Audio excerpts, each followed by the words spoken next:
ជម្រាបសួរស្ដីមកដល់គ្នាខ្ញុំលេពីហាងថ្ងៃនេះខ្ញុំមកម្ដងទៀតហើយហើយនៅក្នុងវីដេអូខ្ញុំចាំបានថាខ្ញុំនិយាយទៅដល់ជាមួយគ្រូក្បាលអារម្មណ៍ក៏ដូចជាការគិតហើយនៅក្នុងខ្ញុំបានបូករួមបន្ថែមជាមួយនឹង4ចំណុចគឺអរម៉ូននៅក្នុងខ្លួនប្រាណរបស់យើងហើយខ្ញុំក៏ចង់មកចែករំលែកថាតើនៅពេលដែលយើងដឹងថាអរម៉ូនអ្វីល្អនៅក្នុងខ្លួនប្រាណរបស់យើងគឺវាធ្វើយើងមានភាពវិជ្ជមានផ្លូវចិត្តរបស់យើងក៏ល្អទៅតាមនឹងខ្ញុំចង់បកនិយាយត្រឡប់ថាក្រោយបន្តិច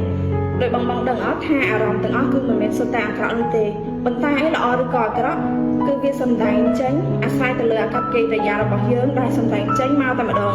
ហើយបងដឹងអត់នៅពេលដែលយើងមានការគិតវាធ្វើឲ្យយើងបញ្ចេញជាអារម្មណ៍បន្ទាប់មកយើងបញ្ចេញជាអាកប្បកិរិយា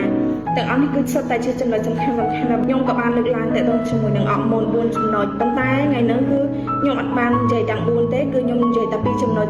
ធំមុនបន្ទាប់មកវីដេអូក្រោយខ្ញុំនឹងលើកឡើង2ចំណុចថែមទៀតហើយវីដេអូថ្ងៃនេះគឺខ្ញុំចង់និយាយពីអុកស៊ីតូស៊ីនជាមួយនឹងដូប៉ាមីនបងដឹងថានៅពេលដែលខ្លួនប្រាណរបស់យើងបញ្ចេញអាកប្បកិរិយាឬសម្ដែងចេញទៅខាងក្រៅតើបងដឹងថាវាបញ្ចេញអរម៉ូននៃគេបងស្គាល់អំពីអរម៉ូននៅក្នុងខ្លួនប្រាណរបស់យើងនៅពេលដែលយើងសម្ដែងអ្វីចេញទៅក្រៅ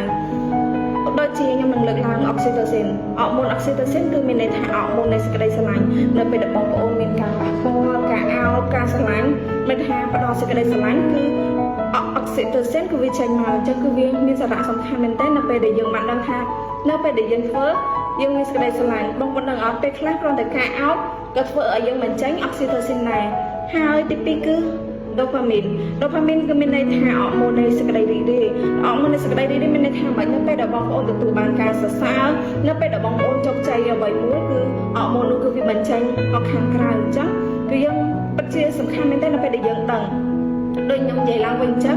នៅពេលដែលយើងដឹងអរម៉ូនល្អនៅក្នុងខ្លួនប្រាណរបស់យើងនៅពេលដែលយើងព្យាយាមបញ្ចេញវាច្រើនដងផ្លូវចិត្តរបស់យើងក៏ល្អដោយសារតែវា